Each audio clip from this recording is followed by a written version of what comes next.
So there we go. So we're good on,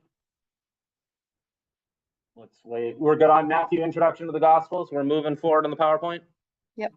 Yeah. Okay, good. So, all right, let's go ahead and get started then. So yes, we are getting started with the Gospel of Matthew. And before I get into Matthew specifically, we're going to be spending a decent amount of time the next few lectures in the Gospels. And as well, we'll also take a look kind of in this bulk of information at the book of Acts as well. Fortunately, compared to especially some of the more obscure minor prophets, I'm guessing that some of us are going to be a little more familiar with what's going on in the Gospels. So my goal is, I'm not going to be able to cover, obviously, everything in the Gospels in details. For example, I'll only get a little bit into the Sermon on the Mount today. However, I do want to give some basics about how to read the Gospels and how to approach this, the Gospels as a genre of literature. And I want to say a little bit about, in depth, the relationships of the Gospels to one another, how to read parables, etc. So I'll be sprinkling that in as we go through each of the individual Gospels. But Matthew is, according to our order of Scripture, the first of our Gospels. So as we're starting with Gospels, let's say a little bit about what a Gospel is. So the word Gospel is coming to us from the Greek euangelion. Euangelion meaning good news. And that Greek term euangelion that is used in the Gospels, that is when the angel appears to Joseph and to Mary and says, I bring you good news. That word good news in Greek is euangelion. And that Greek term, Excuse me, Matthew, we don't see you share screen yet. You don't see share screen yet? Correct. Okay. Let me see. I do. I do. Okay. You have his PowerPoint on your screen? Yep. Yes. I don't. The introduction to the Gospels. Oh, I don't have it. I wonder You what don't? Oh, Okay. I must have done something wrong in my Okay, so are we? All right, Okay. just me, evidently. Okay, good. Hopefully we can get that straightened out. But it is that Greek word euangelion that's coming into Germanic Old English with the term Godspell, which Godspell in this case, God meaning good, not God, but God, good, and then spell being an archaic word for word. So good word or good news, Godspell is where that term gospel is coming from. But it simply means the good news. And it would be useful. Let me see if I can get my slides in front of me. So the thing when we're looking at a gospel then is Gospels kind of defy easy categorization into a type of literature. It's easy to look at a lot of the Old Testament books and say, this is a historical narrative, or say, this is something from the prophets, or this is a work of poetry. The Gospels are more difficult to really treat as a specific type of genre because they're kind of crossing a whole bunch of lines in terms of genres that we're looking at. A lot of them are history. They're telling us historical facts. Some of them are telling you stories in the form of narrative, where it is this narrative of history. A lot of the Gospels, though, are going to break into theological treatises, almost like sermons. You'll see that a lot, especially in the Gospel of Matthew. They're also biographies, because rather than just the historical narratives where they're telling us about what's going on in Israel, say when you're looking at 1 Kings and 2 Kings, or with Chronicles, 1 Chronicles and 2 Chronicles, the Gospels are focused specifically on the person of Jesus Christ. So in that case, they in some ways function as biographies as well. But because of that, the Gospels are kind of this unique type of literature that require a very specific approach to how to read them. And the Gospels themselves are going to be written by the apostles themselves, and in some cases by people who are very close to the apostles, in order to preserve the traditions of what happened to Christ, and in order to instruct Christians in what Christ's message was and what Christ's expectations for our lives are. And each of the Gospels is going to do this with a slightly different audience in mind, with a slightly different author, with a very specific function or focus in mind. The Gospels themselves are really going to be written in the final years of the apostles. And this is an important thing to keep in mind, because what we have going on is Jesus dies right around, I would say we can say with certainty, you can ask me why later, Jesus dies on April 3rd of 33 at 3 o'clock p.m. That's when Christ dies. The disciples are going to bring his message out, as we'll read about partially in the book of Acts. And the message of the gospel is going to go out for a few decades. And then when you start getting into the mid-60s, the apostles start to realize that they're getting a little old and that they are not going to be around for that much longer. And it's going to be important with that generation of the apostles going away that the accounts of what Christ did start to be written down for future generations. And so it's really right around the 60s that you start to see the Gospels being written down. Now, I'm actually being a little controversial because a lot of scholars are going to say that the Gospels had to be written after 70 AD. And there's a very important reason for that. That is because throughout the Gospels, you're going to see constant allusions to and references, seemingly direct, to the imminent destruction of the temple. And most kind of cynical scholars and even some very faithful Christians are going to say there is no way that the Gospels could possibly have known that the temple was going to be destroyed or use it so effectively as a theme if the Gospels were not written after 70 AD when the actual destruction of the temple happened. Now, to me, I don't see that as being a problem. In fact, I think that it was probably very easy to foresee that the temple was eventually going to be destroyed with the political climate in Israel at the time when Christ was alive. One of the reasons why the Pharisees put Christ to death is because they're so terrified that the Romans are going to get upset about what's going on. And so it's clear that the tensions that are going to lead up to the destruction of the temple are there. Nevertheless, as we'll talk about a little bit more when we get to parts of Matthew, that 70 AD date is very important. Now, for my own perspective, I think all the Gospels had to be written before 70 AD for a very simple reason. If it was written after 70 AD, the Gospels would have said something about it very explicitly. They would have had to because their audience would be aware of it. But what I'm here to say is that the Gospels are going to be written just a few decades after the events that they're talking about. And they're going to be written just in these final days of the apostles, as the apostles start to get older and start to realize I need to make sure these things are written down. Up till these point, for a few decades, they will be content having oral traditions and maybe some smaller pieces of writing floating around.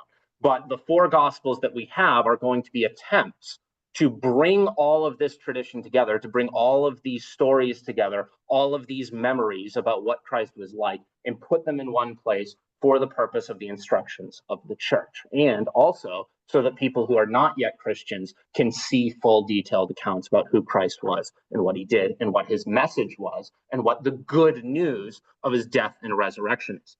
Now, I'll mention this probably a little bit in one of the later lectures, but that's a very important thing to keep in mind, is that the Gospels are only being written a few decades after the events of what was going on. It's only 30-ish years after Christ walked the earth that you have the Gospels coming and being written down and starting to be circulated.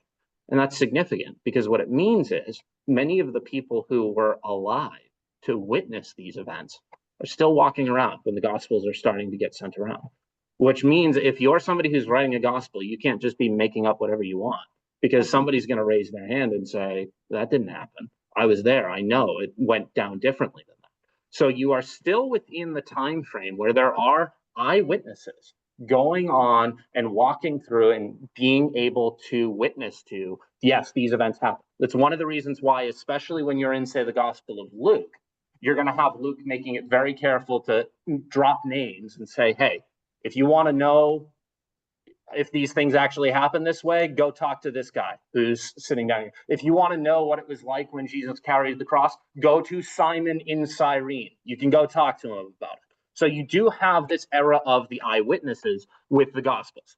Now, a little bit more about the order of the Gospels, and I'll probably say a little bit more about this when we get to Mark. But the four Gospels, and recognize this is not universally held, There is debate on this, but I'm pretty firm, and I believe the order of the Gospels took place like this. First, you have Mark written. Mark is the first Gospel to be written. Then you have Matthew and Luke come along after that. Matthew and Luke probably were written at about the same time. Then John is going to come as the last Gospel. So what this means is Matthew, Mark, and Luke are going to be the three Gospels that are written about the same-ish time. Mark is going to come first, and then Matthew and Luke are both going to take Mark's kind of direction and his overall pattern and write them for a specific audience. And because they share so much in common, Matthew, Mark, and Luke are known as the synoptic gospels. Synoptic, a word meaning with the same eyes or with the same vision. There are really three gospels where there's going to be a lot of very similar material between them. Similar, but also slightly different. And that's what leads a lot of people to really start to question things and say, aren't there contradictions between the gospels? I think when you really look at the contradictions, and I want to look at the synoptic problem, probably when we get to Mark, is when we really look at the contradictions between the Gospels, we'll start to realize that they are not really contradictions quite in the same way that we think they are. Nevertheless, Matthew, Mark, and Luke are going to be the synoptic Gospels. They're very similar to one another, bringing the same message to slightly different intended audiences. And then John is going to come around fourth and kind of put his own spin on it. This is why John is going to be very different from the other Gospels. You have a very different focus. It's very theological. It's almost poetic. You have so much of that book take place only within the Passion Week because John knows that the other Gospels are kind of floating around, and he wants to make sure that he's including some other different information. But it's important that we have four Gospels because each of these Gospels is real. Oh, no kidding. Wait, is this? I don't know if that's the. That's this, I'm guessing that that's the projector. So hopefully, is that what does the back of it look like? Yeah. So each of the Gospels are going to offer unique perspective on the life, death, and resurrection of Christ. Each of these are going to be written by unique, inspired authors. They're each their own authors with their own styles, with their own passions, with their own focuses. And each of them are going to be taken up by the inspiration of God himself in order to write this gospel. And they're going to write it to specific audiences. If you are going to understand what the purpose of a gospel is, and if I'll expand this and say, if you're going to really start to understand why the Gospels differ slightly from one another, the answer usually lies within who is this Gospel written to. I'll say a little bit more about this, but John is more of a basic, I want to write this so that you can understand, and I'm writing this almost to non-believers. Mark is going to be a book that's written really to disciples, and Luke is going to be written specifically to Gentile audiences. That's going to take us then to Matthew, the gospel we're looking at today. And what I want to talk about a lot with Matthew is that Matthew is going to be the gospel that is written primarily to a Jewish audience. Mark is going to be the first gospel. Luke is going to take Mark's material, expand on it, and write it to a Gentile Roman audience. Matthew is going to take Mark's material and cater it and focus it on a specifically Jewish audience. So, the author of the Gospel of Matthew is actually anonymous. There's nowhere in the Gospel where it says, hi, I'm Matthew, this is my Gospel, I'm writing it. Matthew never credits himself or writes down his name as the author of this Gospel. It's not actually until a church father from modern-day Turkey named Papias in one of his writings in 125 AD, so probably about 50-ish years after Matthew is written, where Papias says, yeah, that gospel, that was written by the Apostle Matthew. It's relatively close in time frame. There are some kind of critical scholars who will say we can't take his word for it, therefore we should just say that the Gospel of Matthew's author is anonymous. I don't see any good reason to doubt him. I would say probably definitely is written by the Apostle Matthew. I think he was close enough in time frame to have a good sense of who was writing this and where this gospel was coming from. Of course, Matthew, as we're studying the gospel, is going to be that kind of odd man out disciple, the one who had been a tax collector before. The fact that he is a tax collector indicates probably somebody of pretty good learning, the kind of person who would be capable of writing some things down. And so because of that, Matthew is going to take it upon himself to write down this gospel. And Matthew, his focus, his twist on the gospel message is he wants to write the good news, the gospel of Christ, to a Jewish audience, especially to those Jews who are kind of on the fence going, I've heard about this Jesus guy, but he died on a cross. Is it possible that he actually was the Messiah? That doesn't seem to make a lot of sense to me. And so Matthew is going to say, I'm going to write down this gospel. And my main focus is going to be to show that Jesus is the Messiah. He is the Son of God. He is the one who, in all of that material in the Old Testament, all of that material was pointing to Christ, and he was the one who we were looking forward to. So there's a very heavy emphasis on the Old Testament, on demonstrating that Christ is the one who is fulfilling the Old Testament. He is the one who is promised that is greater than Moses, looking back to that important information, that important note by Moses that one was coming who would be in his kind of same avenue, but also greater than he was back in Deuteronomy 18. And so Matthew is going to be writing to an audience of Jews who know their Old Testament and who are going to be making it very clear, and who he's going to be making it very clear to, Jesus is the one who is foretold. He's the one who's fulfilling the Old Testament. Here's why. And he's laying out that argument. This is why, as I'll mention in a slide, you have so often in Matthew's gospel where he says, this was in order to fulfill as it was written in Isaiah or whatever, or whichever prophet. This was to fulfill that word, because Matthew wants to show Jesus is fulfilling the Old Testament. That's why it's actually useful that Matthew is our first book of the New Testament, because Matthew almost serves as that bridge. We looked at the Old Testament. Now Matthew is going to be the first out of the gate in the New Testament who's going to show us this is how Jesus fulfilled it all. This is how he's bringing out what was supposed to happen in the Old Testament. He is the one that the Old Testament was pointing to. Matthew's going to be the one who is most directly making that argument in his gospel. He's also going to be talking about how the gospel is both for Jews and Gentiles. And so Matthew, writing from a time where the gospel has now clearly, after the events of Acts, started going out to the Gentiles, Matthew is going to be making it clear that, hey, guess what, Jewish audience? You're not the only ones who are included now. There has been an expansion now through Christ, where the promises and the story that began with us as a people have gone out to the Gentiles as well. So that's going to be a real focus on Matthew's gospel as well. Finally, what I want to mention is that Matthew's gospel is going to have a real focus on the coming of the kingdom. And Matthew is going to specifically call it the kingdom of heaven. Now, all of the Gospels really take this up as a theme, the importance of the coming of the kingdom. It's clear that Christ was very, very, very clear on this idea that he was bringing this new kingdom. Actually, one of the main hints that Matthew is clearly writing to a Jewish audience is the fact that where the other Gospels are going to call it the kingdom of God, and very willingly embrace that term, Matthew is going to call it instead the kingdom of heaven. And a lot of people have looked at this and said what's probably going on is there's a tradition in kind of Jewish religion and culture and society that you avoid saying God, or you avoid saying especially the name of God.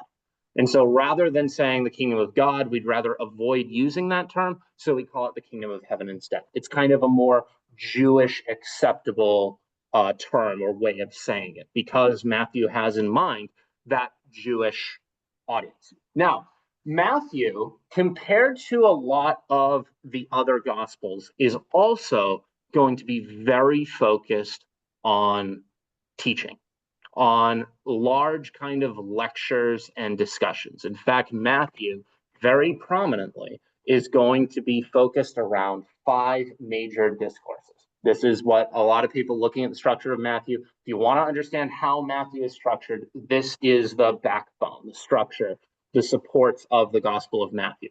5 different discourses. The Sermon on the Mount first in Matthew 5 through 7. The sending of the 12, where Christ is going to give his instructions before he sends his disciples out for the first time. A whole series of parables on the kingdom of heaven, where he clarifies that term in Matthew 13. Community instructions in Matthew 18, and some of the very important material in Matthew for how brothers and sisters within the church are supposed to be dealing with one another.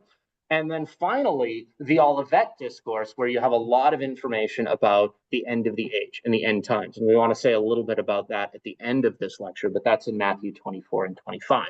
And each of these discourses really forms the backbone of the Gospel of Matthew. And you can tell where these are because once every one of these discourses is over, you have the same refrain, the same line 5 times. When Jesus finished. So when Jesus finished speaking, then this happened. And then Matthew will jump into a whole bunch of kind of action stories, narrative, in order to get back and move things forward.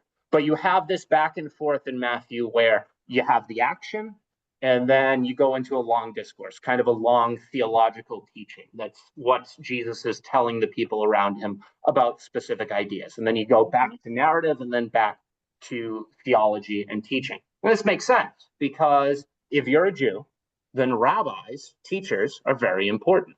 So one of the things you're going to do if you're Matthew, in order to show and make your case to the Jewish people, is try and say, hey, Jesus is the great teacher. He's the great rabbi. So here he is in 5 different longer speeches. One of the ideas that was gaining a lot of traction when I was in seminary was the idea that Matthew is making a real allusion here that just as Moses penned 5 different books of the Torah, Genesis, Exodus, Leviticus, Numbers, Deuteronomy, so this idea of having 5 discourses, the importance of that number 5 in Matthew, is Jesus being pointed to as the new Moses. That idea has kind of lost traction as it's kind of been thrown around and debated. Nevertheless, the idea of framing Matthew around 5 teachings, 5 lectures, is a very Jewish thing to do.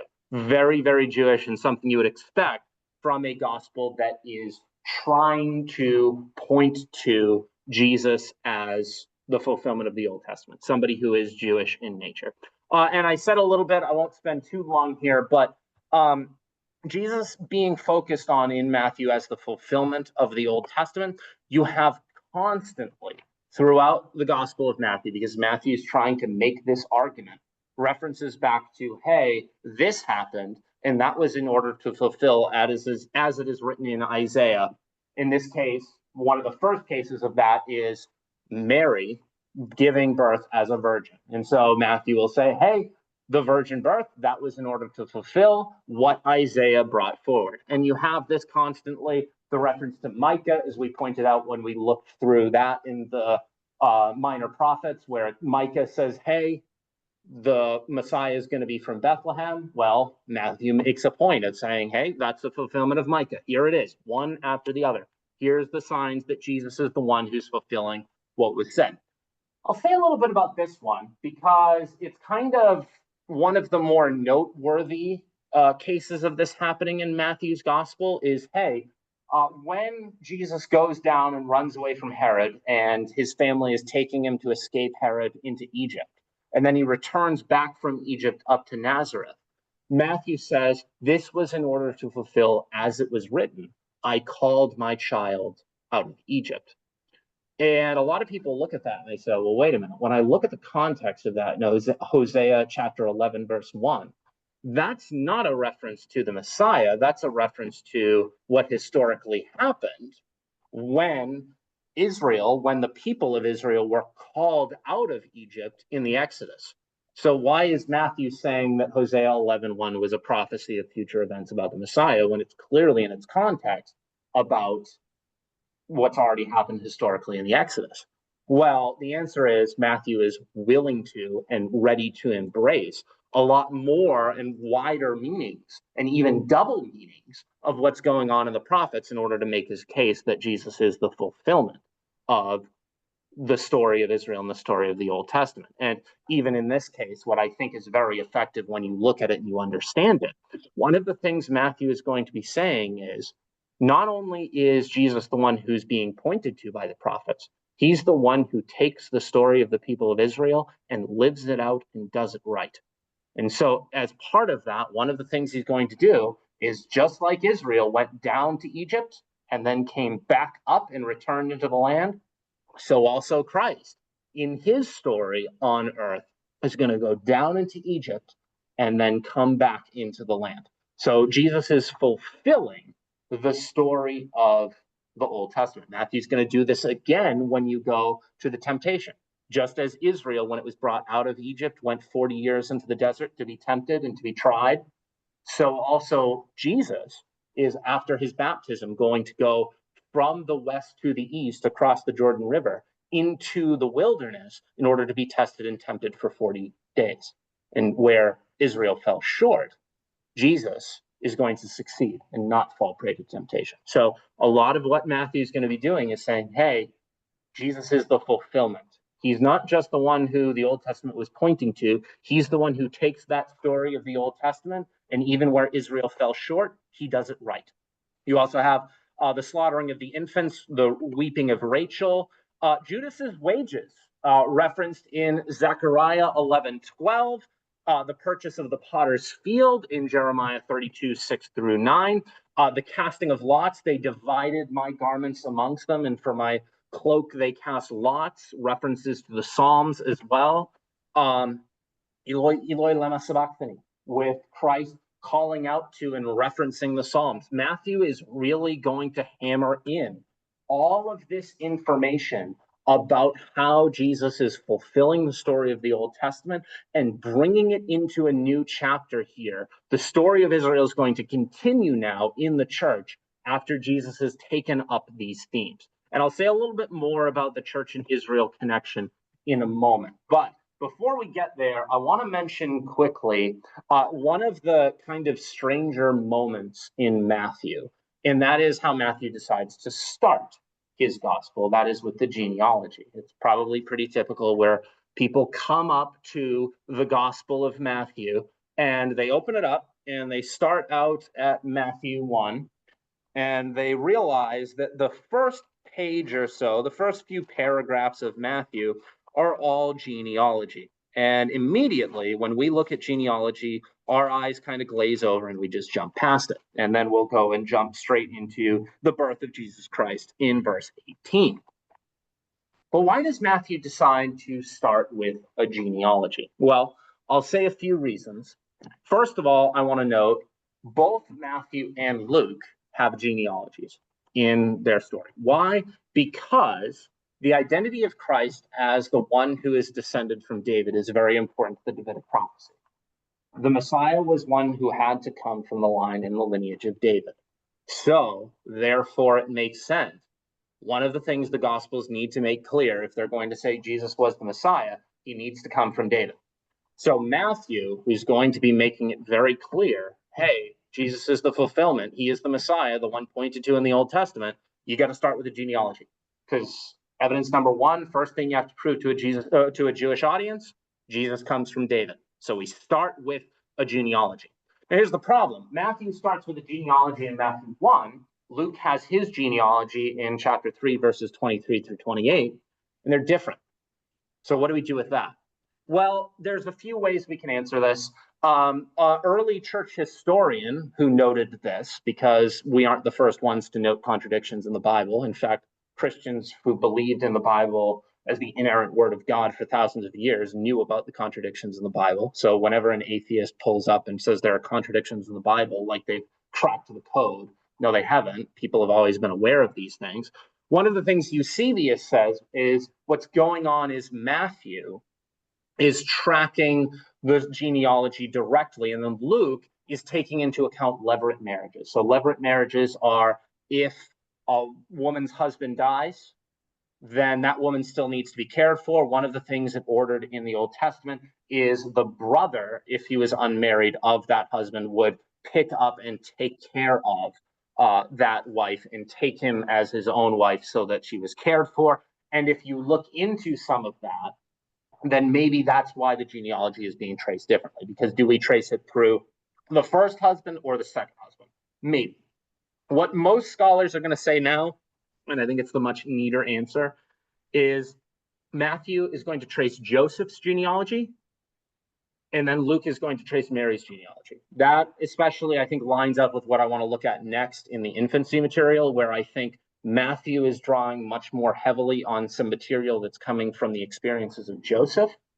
And Luke is clearly, I think, if we look at that gospel, Luke had conversations with Mary before he wrote his gospel. So it makes sense that Matthew's going to be more focused on the typical patriarchal story of Joseph's genealogy. Luke is going to say, hey, I have Mary right here. I can trace her genealogy back, and I can be very certain of it. But what's going on here more is, why does Matthew decide to include this genealogy? Well, first of all, before I get into the rest of it, what's the first book of the Bible? Genesis. Of the Bible, not Old Testament, is Genesis. Good. So notice how Matthew decides to begin his gospel, the book of the genealogy. And if you order that in Greek, actually the first word is genesios, the genesios of Jesus Christ. So what Matthew's doing, very intentionally, because he's trying to write a book that's going to connect Jesus to the Old Testament, what does he want the first word in his book to be? Genesis, genesios. So that's part of the reason why we have a genealogy right at the beginning of Matthew. Also, on top of that, what I want to make the argument here is Matthew is using this genealogy in a slightly different way than we're used to using genealogies. When we go on any of these family tree websites and we try and trace back our family trees, we're doing it because we want direct, concrete answers of exactly who is the father of whom and trace the genealogy back. Matthew is telling his genealogy because he wants to tell a story. He wants to tell you information. And he knows that genealogies are available and they're available elsewhere. He'd rather focus in on something else. And that's why, as many people have noted, and Matthew's well aware of this himself when he's writing the gospel, there are gaps in the genealogy. If you were to, I can just point it out. If you notice in 1 Chronicles 3, verses 11 through 12, we have another genealogy going on that's tracing what's going on with the lineage of David. And when we compare that to the genealogy in Matthew, we have three people right here, Ahaziah, Joash, and Amaziah, all of them very important individual kings, and none of them are mentioned here in this genealogy. So Matthew knows that there are gaps in this genealogy. He's not stupid. He has his Old Testament as well. We know that very well. So what's he doing here? Well, when you look at the structure of Matthew's genealogy, you'll notice that it has 14 generations from Abraham to David in verses 2 through 6, another 14 generations from David to the events of the exile in verses 6 through 11, and then finally from the exile to Jesus Christ himself, you have another 14 generations. So you have 14, 14, 14. Right. What's going on here is a very typical Hebrew tradition called gematria, which is a tradition that sometimes gets a little mystical, but not here in this case, I would say, where Jews like to communicate important meanings through numbers. Now, when you were writing numbers in Hebrew, you didn't have Arabic numerals like we have, where you have a 1 and a 2. Instead, if you were communicating number values, each individual letter of the Hebrew alphabet, Aleph, Bet, Gimel, Dalet, has its own number value to it. And so what that means is even words have their own numeric value. If you were actually to take the number value associated with each individual letter and kind of add them all up in the word.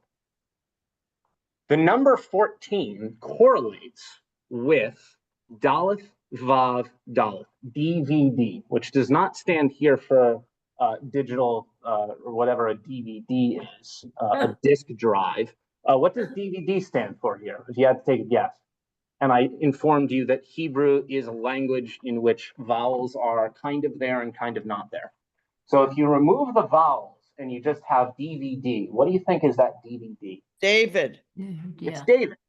So what Matthew is doing is he's opening up his gospel and saying Genesis. And then he goes 14, 14, 14.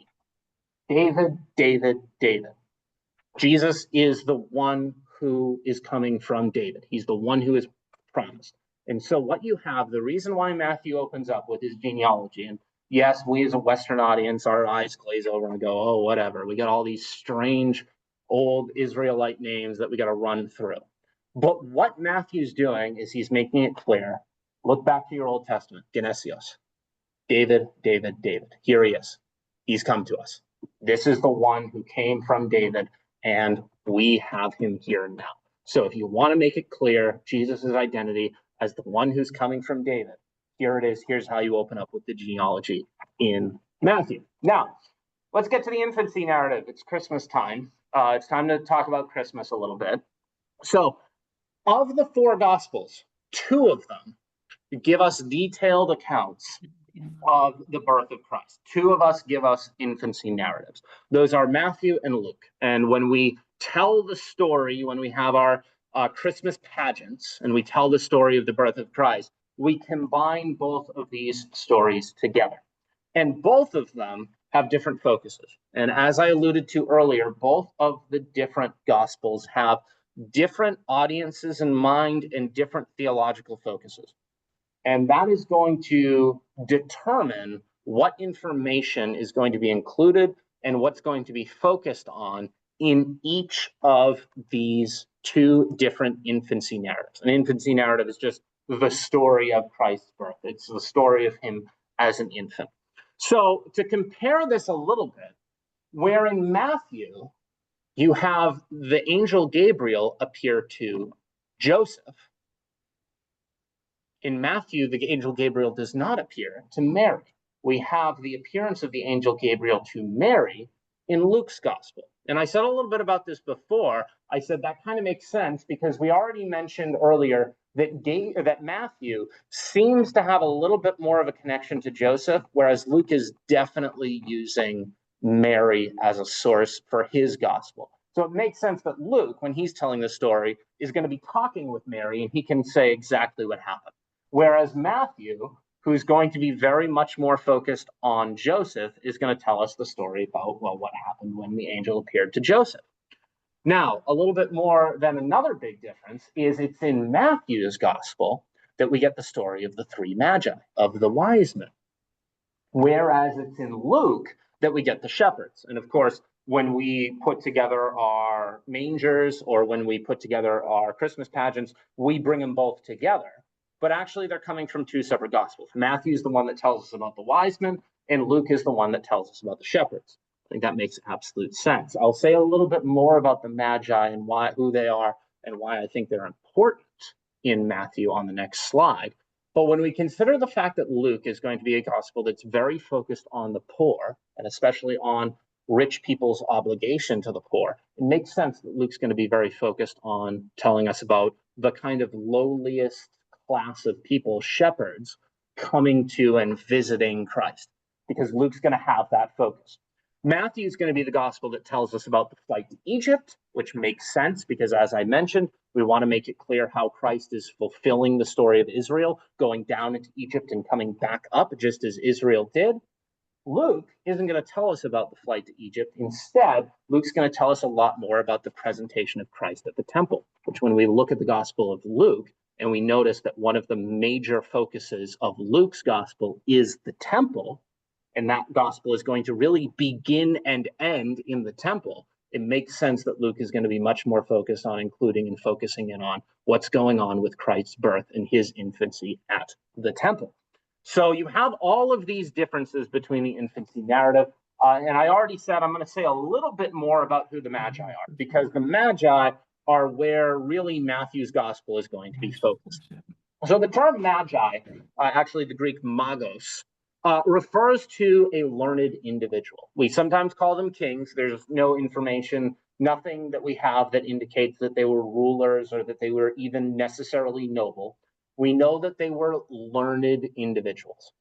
Sometimes, as you can kind of see, if you look at that term magi or magos in Greek, you can see the word magician there. And that's because typically these are learned individuals who probably had some kind of an association with magic, with kind of spiritual incantations, certainly with studying the stars and that kind of a material. And it makes sense because we know that the Magi are going to say it was through studying the stars that they knew to come. So it's going to be something about their identity as learned people that they're going to come in order to adore and give credit to this new king who is to be born. And so possibly, I think what's most likely the conclusion, if we look at the context, is the term magos is usually used, especially from a Jewish audience, to refer to astrologers, people who studied the stars, and especially tried to derive meaning from the order of the stars. And we see them doing that in the actual events of the infancy narrative, where they say it was because of the star. We saw his star in the east and have come to see him. And so most likely then, these are astrologers from Babylon. A little bit more about Babylon in a moment. I will clarify one of the kind of classic pieces of Christmas trivia that people love to trip people up on. There is nothing in Matthew's gospel to indicate that there were 3 magi. I know I have the classic artistic representation of the magi on the slide, where you have 3 of them on a camel. There are 3 gifts, gold, frankincense, and myrrh, but there's nothing that indicates that there were only 3 wise men. In fact, that's just a tradition that's come in through our typical artistic depictions of the Magi in the West, where we have 3 gifts, so we use 3 wise men.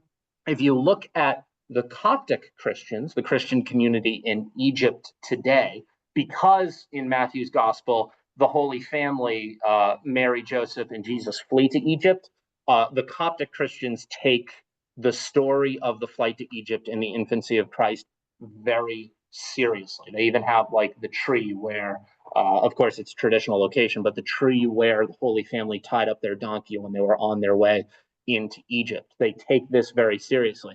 And in that Coptic Christian tradition, they actually maintain that they know from their Christian community and the traditions passed down that it was actually 3 groups of 24 wise men. So 24 times 3 wise men, a much greater kind of assembly. But there's nothing in the actual Gospel of Matthew that tells us how many magi that there were. We just know they were magi and they came from the east. We don't know how many there were.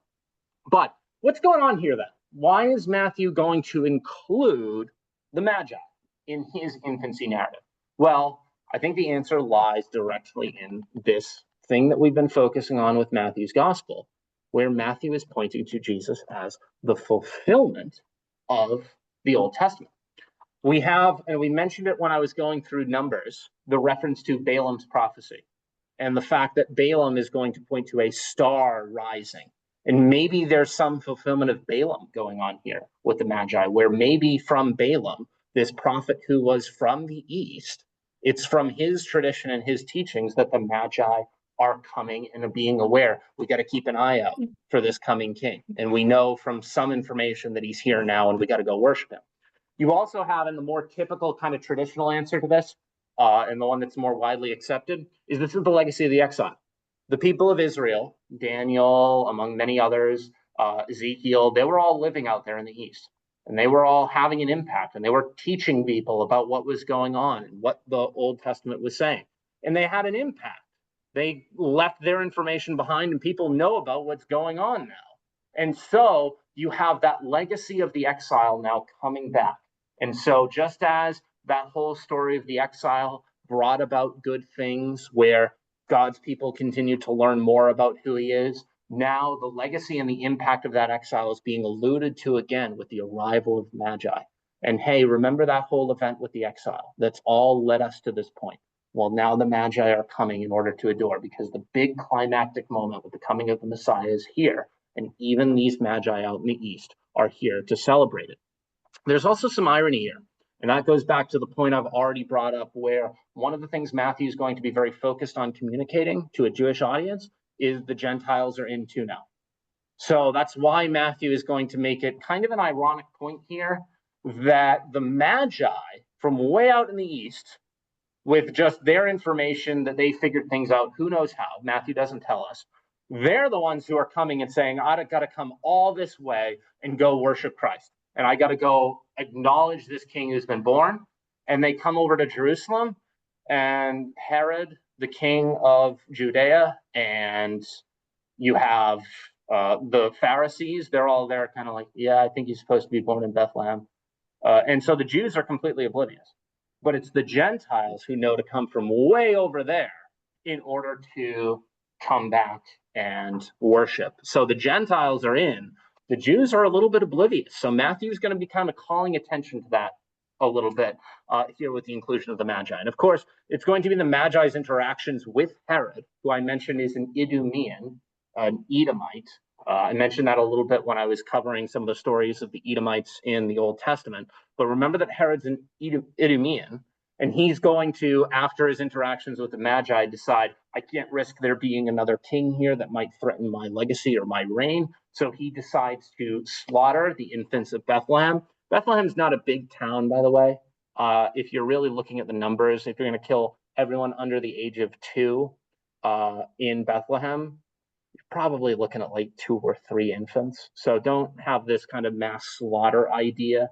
But certainly there were some infants put to death. And in order to escape that, Jesus is going to be brought down to Egypt, and then he will be called back from Egypt later on. So all of this, the event with the Magi and the flight down to Egypt, all of this is going to be the unique material from the story of Jesus's birth that Jesus is going to be focusing on.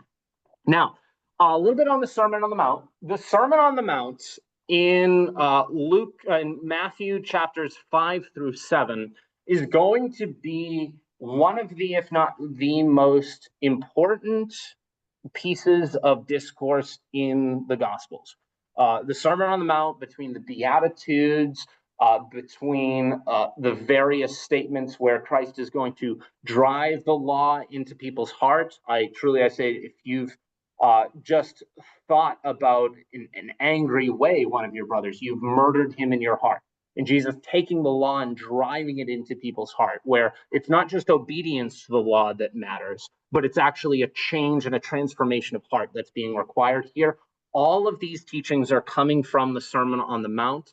The Sermon on the Mount is actually parallel with a sermon that Luke gives in much shorter depth in what's called the Sermon on the Plain, or actually the Greek is the Sermon on the Level Place. And that's in Luke chapter 6, verses 17 through 49. Matthew, as I mentioned, is going to be very much more focused on Jesus' teachings and his lecturing. So Matthew's going to include this lecture in a lot more detail and length than Luke is going to. But the fact that we have kind of similar sermons in different places, Luke giving this sermon on a level place and now this on a hill or a mountain in Matthew, indicates that a lot of these ideas where we get things out of the Sermon on the Mount, like the Beatitudes or like the Lord's Prayer, probably part of a wider, almost like sermon series or speaking tour that Christ was doing in the middle of his ministry. And on top of that, you also have the Sermon on the Mount presenting the ethics and what people need to do in order to be part of this kingdom of God or the kingdom of heaven. And so from Matthew 5, you're going to have the introduction. The second half of Matthew 5 into chapter 7 is where you have the bulk, the body, or the message of the Sermon on the Mount. And then Jesus gives his conclusion in the end of chapter 7. So it's set up much like a typical sermon, but it is certainly the highlight, maybe even you can say the beating heart of Matthew's gospel is the Sermon on the Mount. Now, I want to say a little bit about Matthew and the church, because Matthew is the only gospel of the 4 that uses the word ekklesia. Ekklesia in Greek is the word for church. Church, the word when we say church, is actually coming from a German word, an old German, old English word, Kirk, which refers to a building as a place of worship. That is used to translate the Greek term that we have in the Gospels called ekklesia, which ekklesia is the equivalent of the Old Testament Hebrew term kahal, which means an assembly or a congregation. It actually more specifically means a group of people who are called together to listen to something. It's an ekklesia, the group who are called out from somewhere to listen to something. They're a gathering of people, an assembly. And actually, the reason why it's significant that it's the equivalent of the Old Testament Hebrew term kahal is because if you remember going through the Old Testament, one of the ways that Israel was oftentimes referred to was as the kahal Israel, the assembly of Israel. When you were reading through the Old Testament, you say the assembly, the whole assembly of Israel. Well, it's the same word then that Matthew is now using to refer to the group of people who are followers of Christ. So one of the reasons why Matthew is the only gospel to refer to or use the word church is because he wants to emphasize the fact that the church is the continuation of Israel. The church is continuing in the same role as Israel in the Old Testament. He wants to show that continuity. So it's actually in two different verses where you have church mentioned 3 times in the Gospel of Matthew. The first is the climactic moment when Peter is going to say, acknowledge Jesus as the Christ, and in response, Jesus is going to say, and I tell you, you are Peter, 2S Petrus, and on this rock I will build my church, and the gates of hell shall not prevail against it. Peter was most likely more a source for the Gospel of Mark, but it's in Matthew's Gospel that Peter is really going to be emphasized as kind of the ideal or the standard towards which maybe a lot of the disciples should strive for. Not to say that Peter is displayed perfectly in Matthew's Gospel, far from it, but that Peter is going to be held up as this leader of the church and as this kind of role model of his genuine zeal and faith. And so it's here in Matthew that you have this statement where on this rock I will build my church, rock being a play on the word Peter. And also that great statement, the gates of hell shall not prevail against it. The statement that the gates of hell will not prevail against the church. Some people, just as a quick aside, some people kind of misunderstand that verse. They assume that hell is not going to triumph over the church. It's actually, that's not quite the language that's being used here, even though it's a little bit strange when it's translated to English. The idea is maybe this would be more properly translated, and the gates of hell shall not keep us out. The idea, the indication here is the dead are in hell, the dead are in the place of death in Hades, and the church is going in there, and we're getting those people out. And the gates are not going to keep us from coming in and getting our people out. It's kind of a jailbreak kind of imagery. It's one of the great illustrations. When the battery is low, the projector will automatically turn off within. If I can get this.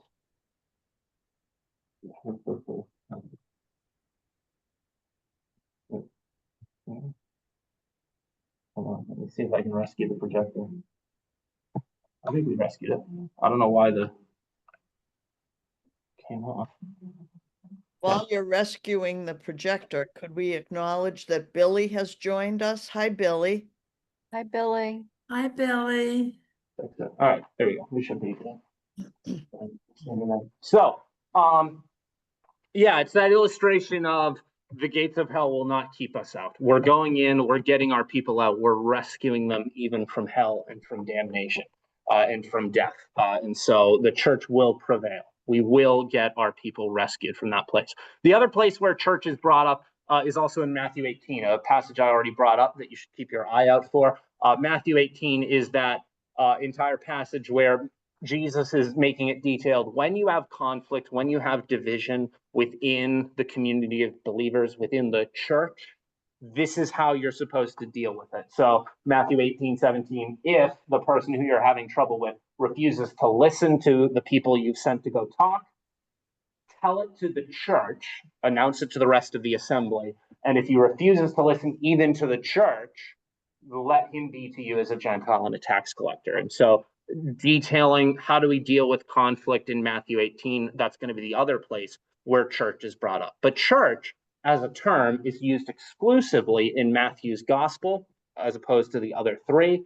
And it's going to be used to emphasize, hey, this is the identity of the assembly. It is a continuation of the assembly of Israel. Now, a little bit about parables.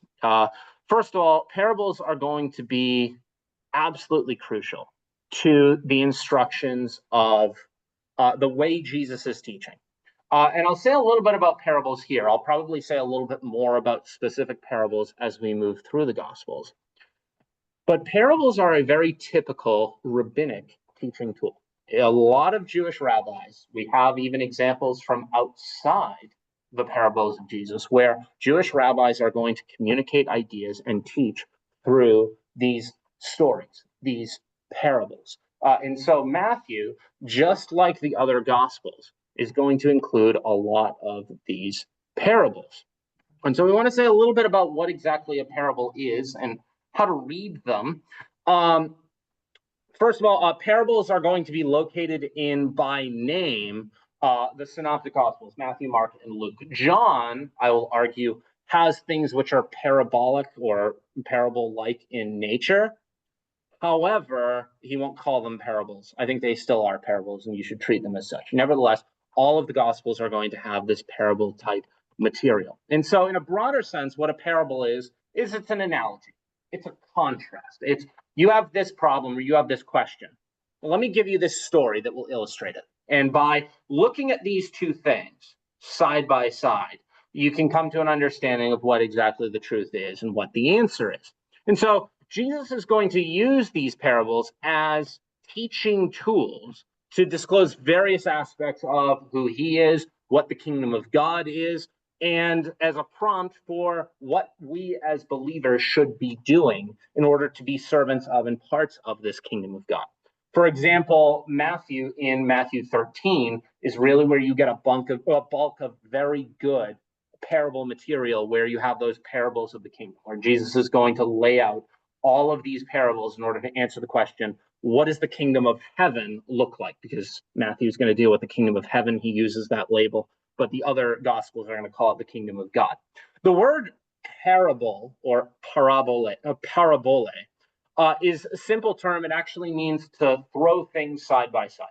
So you cast things side by side. It's a comparative saying.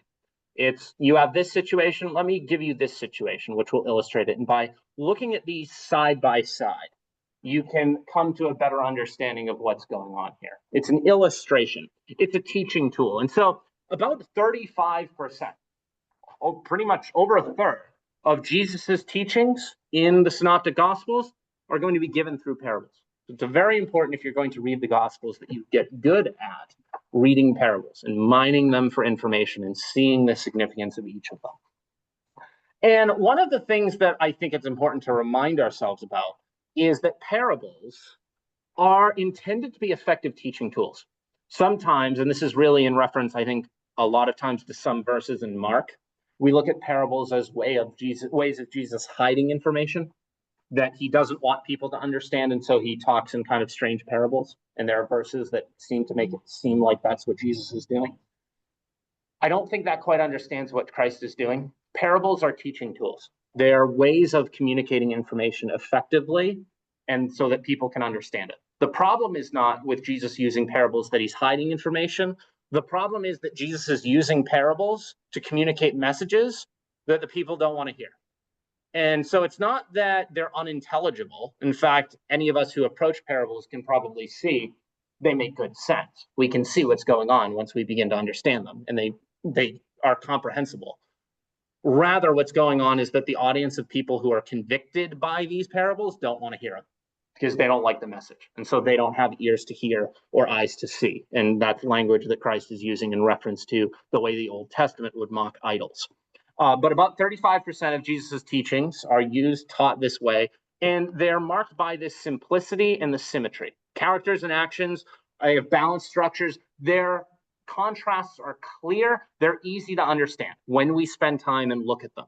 And so one of the things Jesus is going to do then is a lot of the parables are going to be going along and they're very simple.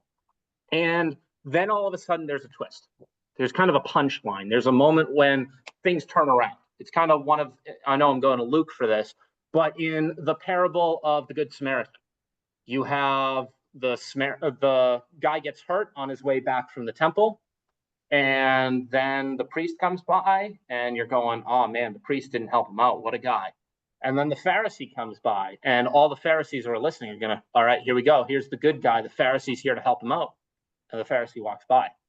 And now the Pharisees are panicking. And then a Samaritan comes by and he's the one who helps out. And so you have that gut punch kind of moment where Jesus takes this situation you understand and you know, and then he undermines everything. And so this is kind of the way, and if you can, one of the ways you can effectively read the parables is get yourself into the mindset of the people who would be listening to this and realize that twist. Because sometimes that twist, the Samaritan's a little bit of an easier situation because we have other things in the gospel that makes it clear, oh, we aren't supposed to like the Samaritans. But still, that doesn't get across the actual emotional kind of punch that hits you when you realize, oh, it's that despised class of people that we think are not faithful and they worship in the wrong way. They were the ones who were the good guys of the story. And it's that kind of emotional twist that Jesus is using to just hammer away at the people and force them to rethink their position and what's most important. That's why Jesus uses parables effectively and why a lot of people who listen to parables don't want to hear it. And so often that main message in Jesus's parables is going to end up reserved to the end as a punchline. You'll have kind of punchline-like elements in a lot of the parables. Last slide, I'll finish out here. I want to say a little bit, although obviously there's so much more I could cover in the Gospel of Matthew, a little bit about the Olivet Discourse. Because it's in Matthew 24 through 25 that you have a lot of information where Jesus is going to lay out what the end of the world or the end of the age is going to look like. At the beginning of Matthew 24, Jesus's disciples they're towards the end of his ministry and they're walking by and they're marveling at the temple. And Jesus, as they're marveling at the temple, looks at them and he goes, see that temple? Not one stone is going to be left on top of another. It's all going to be torn down. It's so impressive right now. It's all gone soon. It's because of this and statements like this that a lot of scholars look at the Gospels and they say there's no way they were written before 70 AD. To me, that's why they were obviously written before 70 AD. But the fact that this is included makes people pause and look at that. And so the disciples are panicking because they're like, whoa, the temple is going to be destroyed. We haven't seen that happen since like the exile, since the Babylonians came in and Nebuchadnezzar took everything out.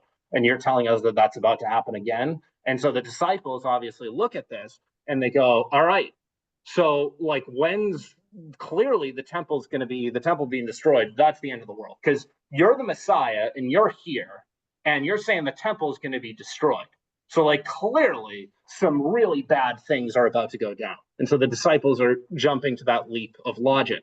And so in Matthew 24, if I open up to that passage a little bit here, in Matthew 24, the disciples approach him and they ask, what's going on, Jesus? Tell us a little bit more about these things. This is a little shocking to us. And so as he sat on the Mount of Olives, the disciples came to him privately saying, tell us, when will these things be, and what will be the sign of your coming and of the close of the age? And so it's in this that Jesus is going to bring out and give to his disciples, all right, you want to know when these things are going to happen? Here's the information that you want to look at. Here's the problem. You have this statement, tell us, when will these things be, referring to what happened just a few verses earlier when Jesus was saying the temple is going to be destroyed. And when will these things be, and what will be the sign of your coming and the close of the age? Notice the disciples, because they don't quite understand what's about to happen with the crucifixion and with the ascension of Christ, they assume when we're talking about the destruction of the temple and the return of Christ, those are events that are going to happen at the same time. They assume that these events are together. So when you're reading Matthew 24 and 25, the Olivet Discourse, as it's called, because Jesus is talking this and giving this information while on the Mount of Olives, the big question is, well, what's Jesus talking about? Is he talking about the destruction of the temple, which we now know is going to happen in 70 AD, or is he talking about the return of Christ? And so there's a lot of differing arguments. And I think I've heard Pastor Michael say where he comes down on this, and I think I come down on a similar place. You're looking at a lot of this information and the signs of the coming and what's going on, and you're saying, well, does that have to do with 70 AD? Or does that have to do with what's still going to happen when Christ returns? And I think if you're looking at my answer and recognize this is me saying kind of personal opinion material, this is not certain, But the way I read it is from 24 verses 4 through 28, all of that information that concerns the desolation that brings the abomination that brings desolation, all of this information, that's all talking about 70 AD. Things that are going to occur when you have the strife of the Jewish revolt that will eventually result in the destruction of the temple in 70 AD, and what is going to be one of the most significant and important and impactful events for the church that occurs just after our scriptures were written. And so we don't have a lot of information about it in our Bible, but you should know about it because in the history of the church, that is a landmark event when the temple was destroyed. Then, beginning in verse 28, in verse 29, Jesus says, immediately after the tribulation of those days. So that's talking about after 70 AD. And I'm going to go ahead and say immediately here is talking about from a divine perspective, because Jesus also in this discourse is going to say, I don't know the day or the hour. Then sun will be darkened, the moon will not give its light, and the stars will fall from heaven, and the powers of the heavens will be shut. Then will appear in heaven the sign of the Son of Man, and then all the tribes of the earth will mourn, and they will see the Son of Man coming on the clouds of heaven with power and great glory. And that's when you get to the information about the second coming, beginning in verse 29. So a lot of people look at this and there's arguments, and I'm not going to say this is conclusive. This should determine how you read everything you understand about the end times and eschatology and what we think is going to happen surrounding Christ's return. I'm going to say when we're looking specifically at Matthew 24, I think everything from 4 to 28 has to do with 70 AD. Everything from 29 to 31 and continuing later in the Olivet Discourse as well, perhaps, that has to do with the second coming of Christ. Now, by the way, I think it's more complex than that because I think it's absolutely intentional that many of the events of 70 AD as a day of the Lord are going to mirror what's going to happen again on the day of the Lord when Christ returns. So I almost think that there's intentional parallels that are going to occur between these two events. And I don't think the disciples are entirely wrong to sense that the destruction of the temple and the second coming of Christ are in some way related to one another. Nevertheless, I think this is something you should keep in mind is the destruction of the temple is something we should know about and be aware of when we're seeing the fulfillment of what Christ is telling them is going to happen. And the real message when it comes to the disciples about the second coming is to be ready. I'm going to give you some signs, but you need to be ready because nobody knows the day or the hour. Jesus' main message to his disciples about the return of Christ in the Olivet Discourse, in the final discourse of Matthew, is be on your guard. Don't try to be lax. Don't think that you can time it out and you can know from the signs of my coming when you need to try and get right with God.